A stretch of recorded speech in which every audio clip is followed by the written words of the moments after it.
All right, folks, welcome back to Wide Awake News Radio. I'm Charlie McGrath, your host. We continue with hour number 2 of Wide Awake News Radio. Joining me now, late night in Argentina, is, and I told him this during the break, and I absolutely mean it, one of my absolute inspirational figures in this movement we call the Freedom Movement, Adrian Salbuchi. And I want to, before I bring you on, Adrian, let me give out your websites. Salbuchi, ASALBUCHI.com.AR is his website. Now, you can just type in Salbuchi, Adrian Salbuchi, in Google or search engine and translate the page before you go there so you can put it into English. But go to his site, a lot of great information there. And on YouTube, his YouTube channel is Adrian Salbuchi, and I'll spell it again, SALBUCHI. Subscribe to him if you're not already. Adrian, welcome back to the program, my friend. A long time, well, a month or so since you've been on. In that amount of time, Argentina, since the last time you were on here, Argentina has really taken a nosedive, my friend. Charlie, first of all, thank you so much for having me on your show. It's always great to be on Wide Awake News, and you really do a hell of a job. And I recommend you all over the place to all the folks who at least are English speakers down here. And well, yes, Argentina has taken a nosedive, but we do that every so many years, so we sort of get used to that. We have this roller coaster type modern history. The interesting thing is that aside from all the woes and the problems that this generates for Argentinians, and we in turn even generate to some of our bordering countries and bordering neighbors here, the interesting thing is that very often what happens in Argentina is on a very small scale, what later starts happening on a more regional, even on a global basis. Yeah, so, it's like they use that southern tip of South America as a laboratory for the world, it seems like. Yes, there's quite a bit of that, because what they've done time and again here, and to a certain extent, is because we've always been rather rebellious. We've never actually aligned ourselves properly from the point of view of the British and the American geopolitical interests. So what they've done is with different problems that we've had, political problems, social problems, economic, financial, and monetary problems, is Argentina has been, at least until now, a country which is relatively easy to just close down, or rather isolate. I think that's the proper word. So they can say, okay, let's generate a hell of a crisis in Argentina, see what happens, and see how we can macro manage it, and see what lessons we can learn from that. And for example, monetary collapse in 2001, 2002 was certainly an example of that. And way before terrorism became a popular buzzword with the Bushes and the Clintons back in the late 60s and 70s, we were one of the first countries even suffering terrorist attack from extreme left-wing guerrillas, which were financed to a great extent from Havana, Cuba, and from the Soviet Union, the former Soviet Union, but which had a lot of they got a lot of winks of an eye from the Western powers, especially France, for example. So that too was also an experiment on how you can manage a country that is attacked by left-wing guerrillas on the one side, which generates right-wing military reaction, and you have this ping-pong going back and forth where you have somebody way at the top on a global basis controlling both sides.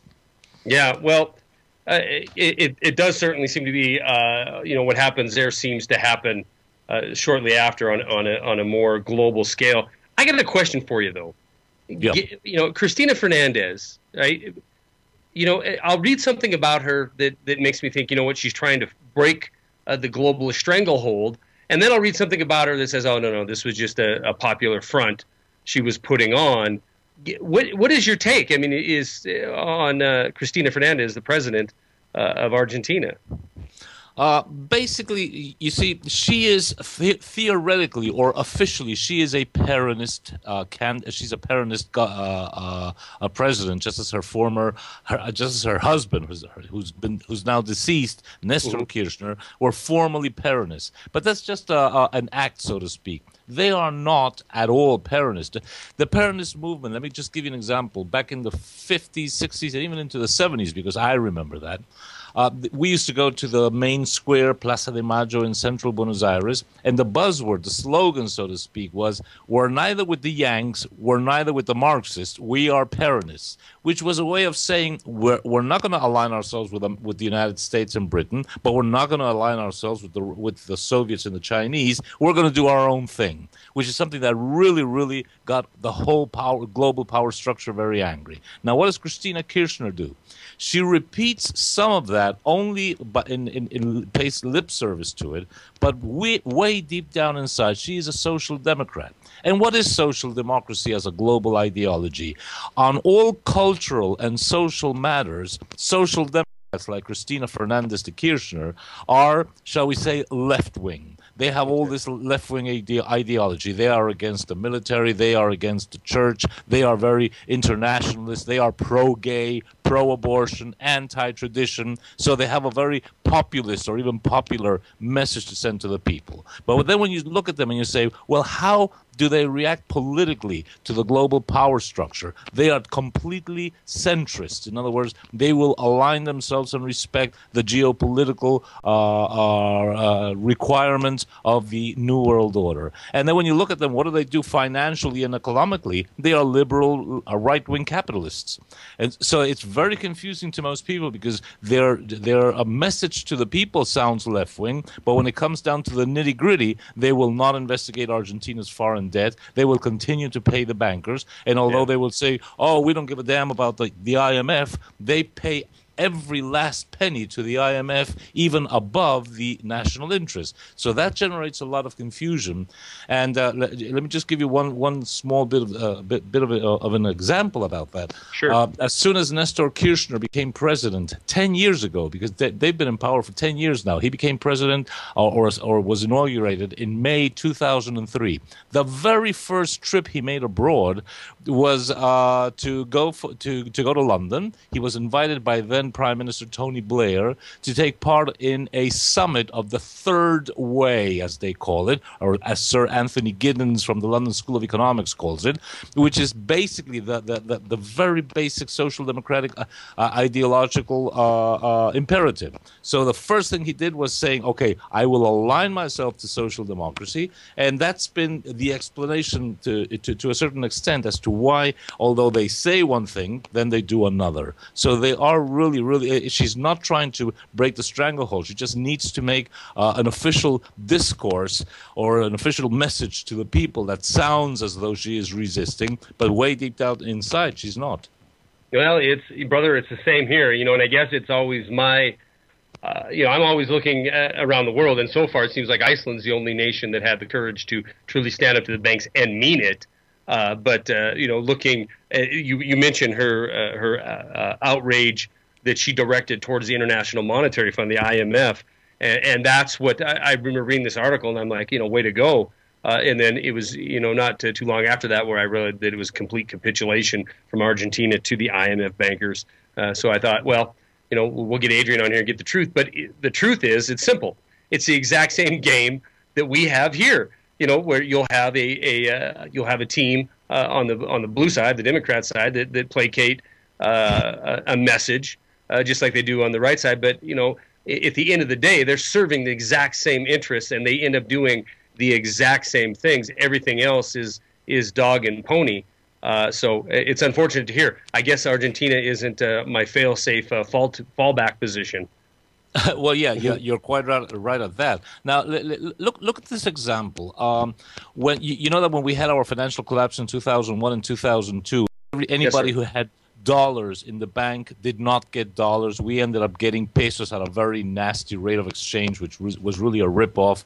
Anybody who had an investment in Argentina, a sovereign debt bond, would only get maybe 40, maybe 50 cents to the dollar, and it was all paid in many, many, many installments. Now, what did former President Nestor Kirchner do in January 2006?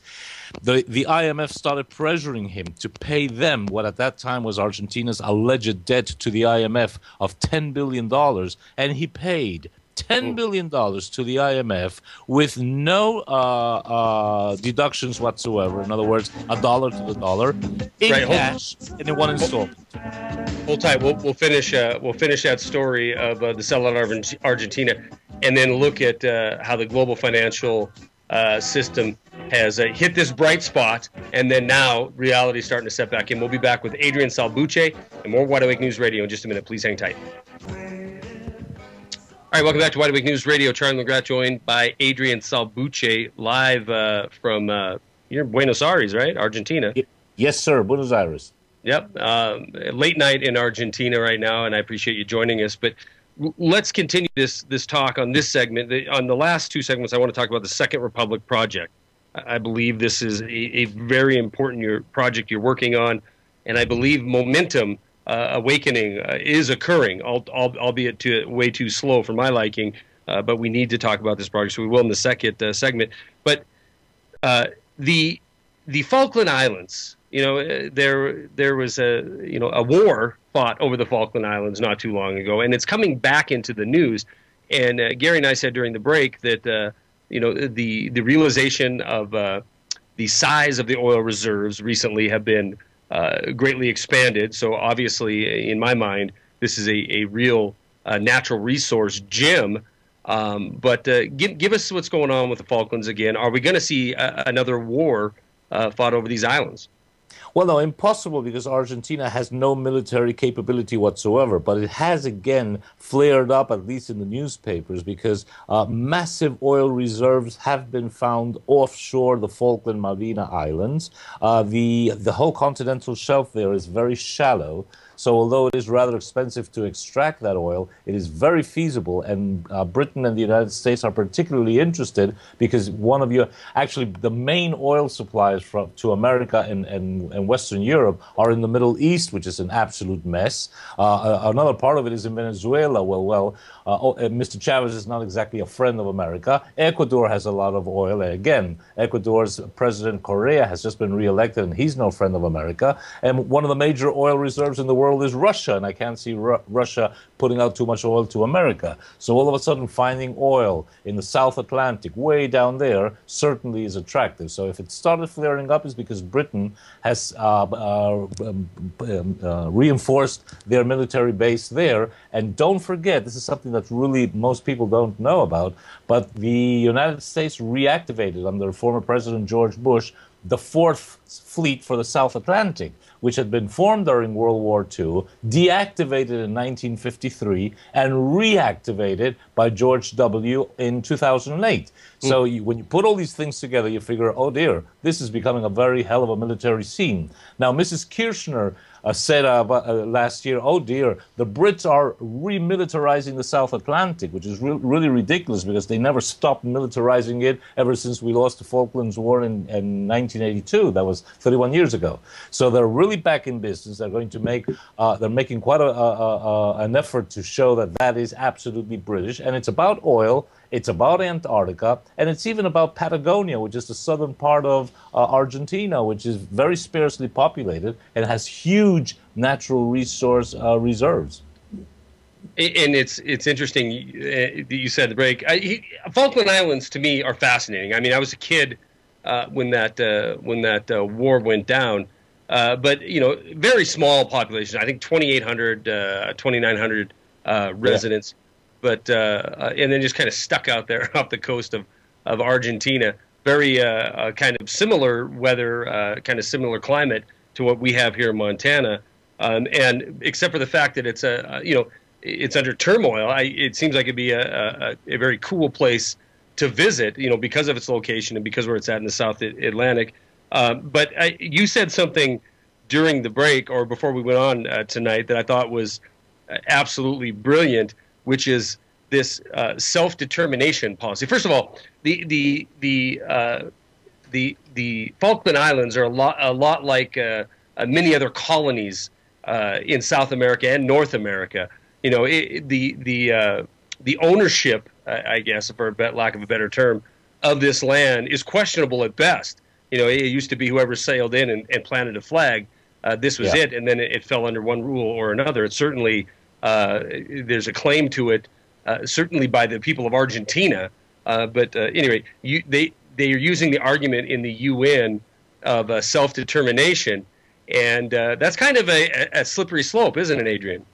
Well, yeah, actually, the argument from both sides are really quite weak. And I'll tell you why. Because Argentina occupied those islands until 1883 when the British kicked us out. But let's be fair about this. In 1833, Argentina was only even starting to build itself as a sovereign nation after declaring independence from Spain. We were really having a tough time on the continent, let alone go and take over the Falkland Malvinas. But we were there. The British came in 1833, and they kicked us out. And what did they do?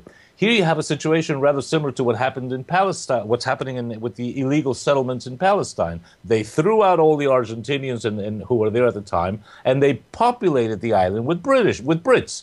Now, of course, if you populate it with people who are British, they're all British descendants, 6th, 7th, 8th generation. Naturally, if you ask them, what do you want to be? They're going to say, we want to stay British, we speak English, and the Argentinians invaded us in 1982, and we don't like them, which is fair enough. But I was mentioning before. Hold on a second. Well, I don't want you to get cut off by the break, because the point is very relevant, and it should make people think. We're going to be back with Adrian Salbuchi, more Why Do Make News Radio. Hang tight. That's a really great point. We should bring that up, and then we should bring it up now, matter of fact, because we're back live on there. Welcome back to Why Do Make News Radio. Adrian Salbuchi.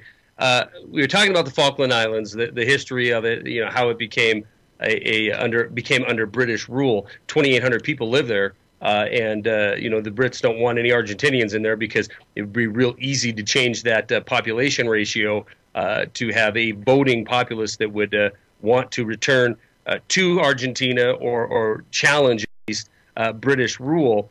And so the argument in the UN has been self-determination, and that's where we cut you off, Adrian. Continue, please. Yeah, the argument from the Brits is self-determination. The argument from Argentina is anti-colonialism. But let's face it, the Falklands are not really a colony, because a colony is what Argentina used to be, or what America used to be under the British, or we used to be under the Spanish, that we wanted to be independent of the mother country. It's very different. In the case of the Falkland Islands, they're not so much a colony. It's merely a land that has been taken over and populated with the people from Britain in this particular case. Now, we were mentioning during the break that last Friday I had a very nice interview with the Voice of Russia London, and on the other side of the line was the Falklands representative to the United Nations, a gentleman by the name of Mike Summers, a very delightful fellow. And he said, well, we want to stay British, and, it's self-determination of the people, etc., etc. And I go, well, why don't you open up the frontier, the borders of the Falklands, let Argentinians in. A lot of them would really love to go there and set up your schools and whatnot and work there, etc. And when we're 15 or 20,000 Argentinians, let's have a vote and maybe we can have self-determination of that. And the guy just laughed and said nothing. I go, because it's as though if you were to have today elections on self-determination, entire sectors of East London would probably end up wanting to become part of Pakistan, which he didn't appreciate either. So, this whole self-determination thing is just the British way of saying we're not going to let go of the islands and we're here to stay, which is okay. That's what Christina Kirchner does not understand. The British and most other empires throughout history, they only understand one language: force. So they can say, right or wrong, we're going to stay there. If you don't like it, come and take us out. Now, Argentina tried to take them out 31 years ago, and we really blew it because, Argentina cannot take on Britain and the United States at the same time. So all this big talk and hogwash on the part of Mrs. Kirchner, because she ended up saying, well, we want the Falklands back, but we're not going to do this violently. We don't like wars. We don't like anything. And I'm sure the British were cracking up and really laughing their heads off. Look at this lady telling us that, hey, we want the Falklands back, but we don't want war. We don't want to use force. We're peace-loving. We're going to do this through the United Nations. Now, who controls the United Nations? Britain or Argentina? End of story. So it's yet another distraction or a smokescreen to generate a little bit of fervor over. Yeah. And the other point, Charlie, which is very important to make, is it's not about 2,800 Falklanders. It's not even about the Falkland Islands themselves. There is a smell of oil there, yes, but it is very much more about Antarctica, which has huge, incalculable natural resources, and it is also about Patagonia, as we were saying before the break, because Patagonia has been earmarked by the international Zionist movement for over 100 years as the ideal place to found a second Zionist state. I'm not saying this off my mind. This is specifically mentioned in the book A Jewish State by Theodor Herzl, who is the founding father of Zionism. There's a chapter which says it all. It says Argentine or Palestine. He was proposing creating a second Jewish state in Argentina, in Patagonia to be exact. Now, why are we so very concerned about this? With things that are happening in the Middle East, Israel has practically become an unviable state because they are so much at war with everybody. And if they go to war with Iran, forget it. Now, a lot of the population of Israel wants to go to war against Iran, and they really want to. They have this ultra-right-wing settlers movement and so forth. But there are probably 3, maybe 4 million Israelis who are fed up with the whole thing, especially the left-wing labor people who want to live in peace. You have children, you have women, you have old people, and there are many signs that they definitely are considering shipping those people away from that war-torn area, and Patagonia will be the ideal place to resettle maybe 1, maybe 2, maybe 3 people. The present population of Patagonia is only 1.5 million people, so it's very sparsely populated. Now, that concerns us. Yeah. Now, Patagonia, and forgive my ignorance here, Patagonia is part of Argentina, correct? Patagonia is the name of a region which is from the parallel 42 degrees south downwards or southwards. It's mostly in Argentina, but the Pacific side is in Chile. The whole region is called Patagonia. And in the case of Argentina, it is 5 provinces that make up the Patagonian region. Is there talk then outside of speculation at this point? I mean, is there talk in the UN of actually setting up another settlement? In this region? No. Okay. They will deny this completely. But let me give you a bit of information. There's a lot of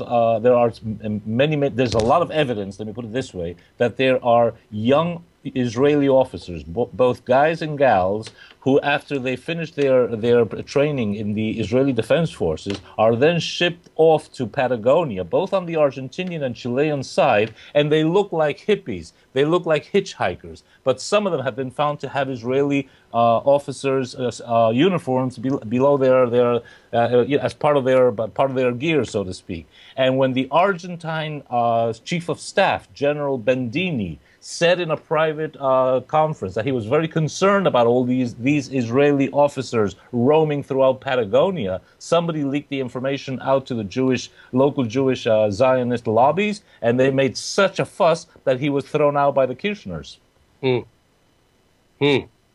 Fascinating stuff. Argentina is always throughout history, throughout at least modern history, Argentina always ends up in the equation one way or another. It seems like it's a fascinating region, constantly under turmoil.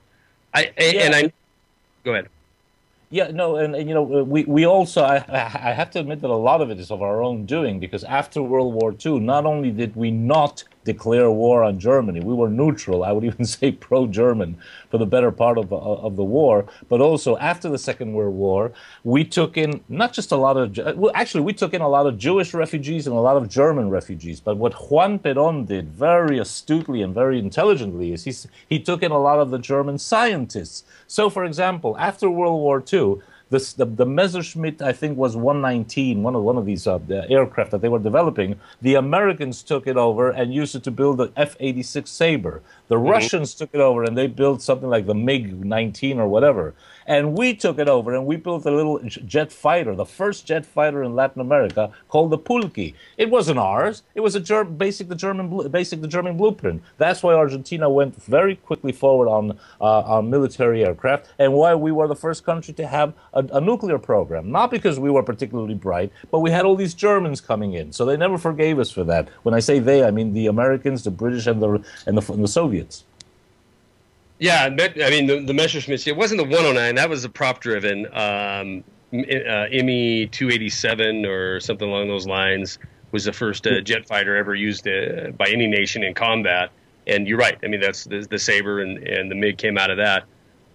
Let's talk a little bit, because we're going to rapidly run out of time. We have about 2 minutes left in this segment, and then about 12 or so in the next. The Second Republic project. I love you to talk about this every time you come on. Tell us what it's about and how the progress is going. And every time you come on here, it seems to be catching hold in more and more areas.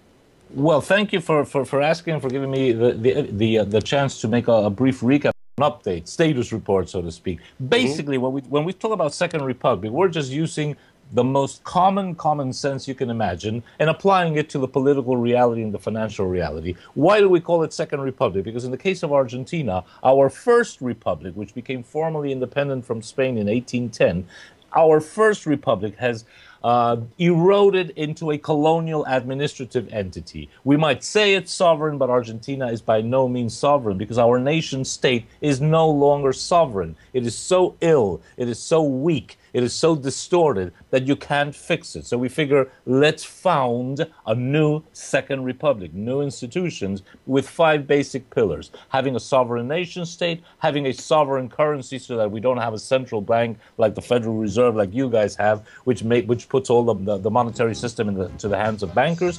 Let's investigate our foreign sovereign debt. Argentina. Hold on a minute. We're going to stop it at a sovereign nation state and a sovereign currency. 2 of the 5 pillars, and we'll investigate the rest of them with Adrian Salbuchi after these messages. Stay tuned. All right, guys, welcome back to Wide Awake News Radio. Fascinating conversation on air, off air, with Adrian Salbuchi talking about and we weren't even going to go down this road, the destination of the Patagonia region and the plans of conquest.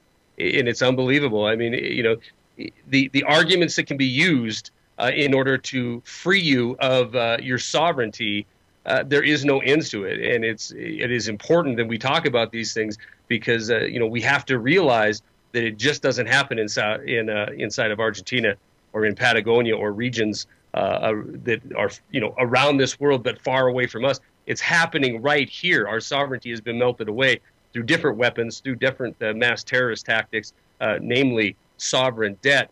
But the problem continues, and it continues to grow even more ferocious, especially as this realization of global depression, I believe, is going to be unleashed at some point. You know, it could be as early as next week. It could be several years down the road. But one thing is assured, as we wait for this to happen, if we're not preparing for it and exchanging ideas now, it will absolutely be too late to understand what's happening as it's going on, as we're seeing the meltdown of freedom around this planet. The Second Republic project is something Adrian spoke of and worked hard on for a long time now. We've covered 2 of the 5 pillars. Sovereign nation state, number 1. Number 2, a sovereign currency, or as I like to call it, a constitutional currency that is not issued by privately owned central bankers. It is issued by the people, and it is not issued with a huge debt burden with it. Please continue, Adrian.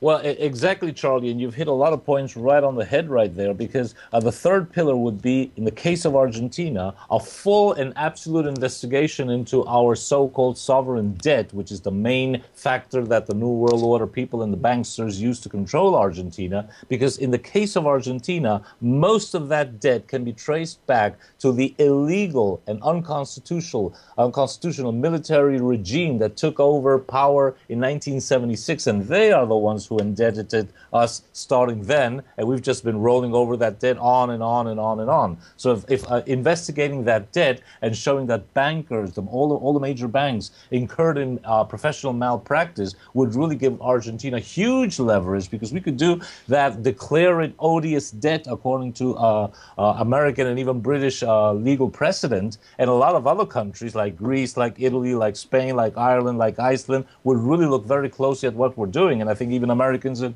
the British would look very closely at what we're doing, because the bankers that ripped us off are also ripping you guys off. And you know, that huge, massive debt that we have is also used as geopolitical leverage, because as I was saying before, just as the New York Times proposed right smack in the middle of our crisis in 2002 that Patagonia should secede from the rest of Argentina as a way of paying the sovereign debt, they will use the debt question to control many other things. You see, these people know that they can print all the money they want and they have all the financial instruments they want. They want to turn that paper that they hold, trillions of dollars, into real things like natural resources, like territory, for a whole host of other things. And then if they can engineer that with the debt problem and also by, shall we say, engineering civil wars, as they've already done in Libya, as they've done in Egypt, as they're doing right now in Syria. They have whole teams of people who are experts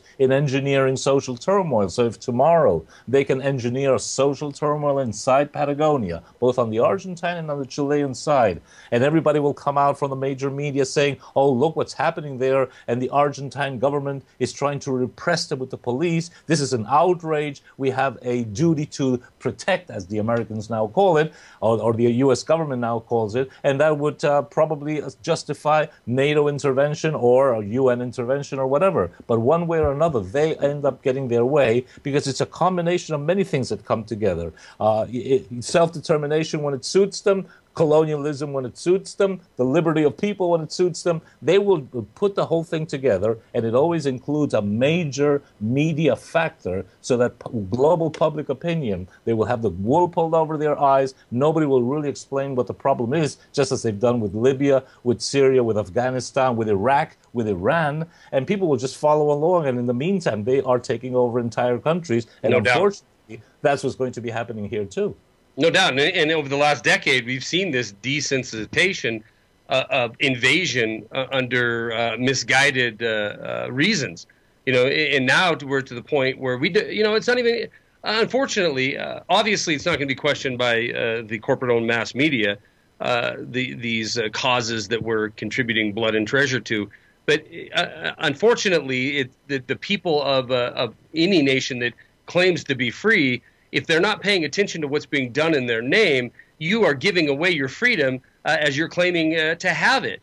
We don't even challenge anymore what's going on in Yemen. We don't challenge what's going on with the latest headlines in Mali, continuing in North Africa and the Middle East. So, Adrian, yeah, I mean, it's almost well, I shouldn't say slow, because over the last decade isn't that much time. But the nature of war, it used to be, even when I was a kid, going into nations to topple their governments for the fantasy reasons that we're giving now, it would have been outrageous, extraordinary, and people wouldn't believe that it would even be possible. But now we just have to mention terror. We just have to mention WMDs. We just have to mention spreading democracy. And, it barely makes the headlines, and people don't even lift their head to this anymore. Well, Charlie, if they were able to get away with Iraq, where you had all this hullabaloo at the end of 2002 and 2003 saying they have weapons of mass destruction, he's going to use them, we're going to see, we have to stop Saddam Hussein now before we see a mushroom cloud over London or over Washington or whatever. Yeah. And they went in, they destroyed an entire country, they destroyed Baghdad, which is one of the most ancient cities. They destroyed Babylon, damn it. I mean, that is one of the cradle of civilization. And then they said, oops, made a mistake. No weapons of mass destruction. Sorry, we just killed 1 million people, and they got away with it. And that's right.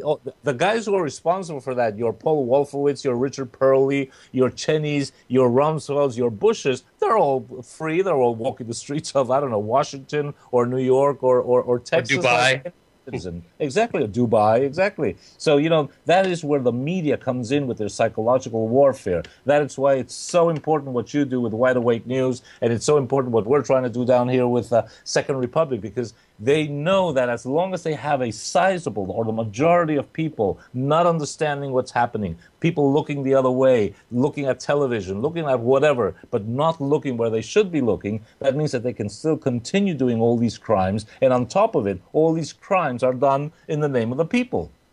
No doubt about it. And you know what? I do believe we will come to a point, Adrian, and I want your opinion on this. I think we're going to come to a point where it's no longer... here's a little a microcosm of what I'm talking about. In 2008, right, we had the bankers, these folks that never went to prison, these folks that went before the cameras and looked really sad and really pathetic, hat in hand, saying we need your money to bail, to bail out. We're too big to fail. We can't let this system fall apart. It's for our own good. See, and in 5 short years, we've changed from having bankers ask for permission to bankers dominating governance, bankers writing legislation that governs them.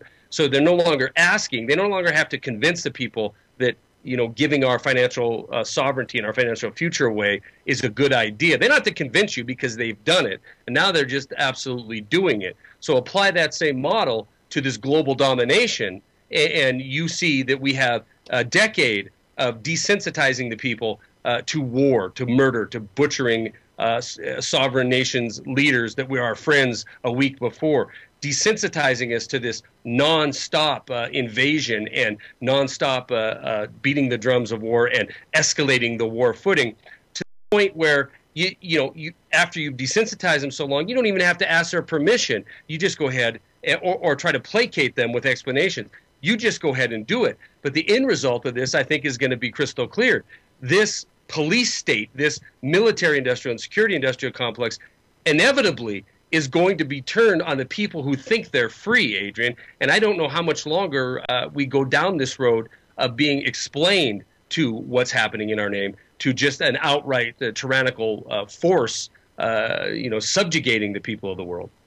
Well, absolutely, and it's this programmed confusion, so to speak, or programmed ignorance, I should say, which they really build upon. They know that they can do all these things and get away with it as long as people are not properly educated. And the role of the mass media is to make you think that you know, but you really don't. Because what do? They just saturate you with information and more information. There's just no way of reading all the headlines. There's no way of reading what the American and the British and the French and the German and the Argentinian or Spanish newspapers are saying, because it's just too much. So people think they know a lot because they have a lot of information, but not one mainstream media outlet will put the information together in the proper model. That's what they don't do, and that is the great problem that I think we're facing, all of us, the world over, that we just don't quite understand. We don't fit it together. It's like somebody saying, hey, I've got a Chevrolet car for you, right in your front door, but it's all taken apart. You've got to put it together again, and putting it together is not something which is easy. That's why, again, as I say, the alternative media, at least we're trying to do that. We're trying to put it together.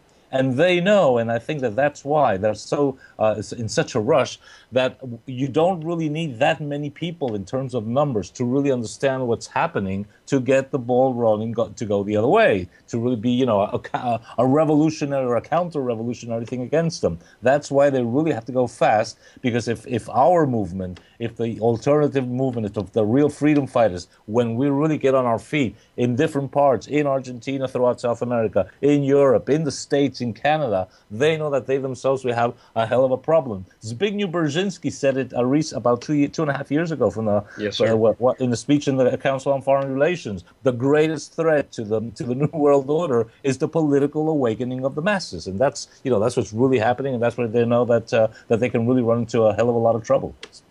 No doubt about it, and I do believe that's exactly why you see current legislation being focused on cybersecurity, being able to have this fictitious ability, this internet kill switch, which I believe will be completely impossible, but to strengthen the tyrannical force on this ability to exchange information.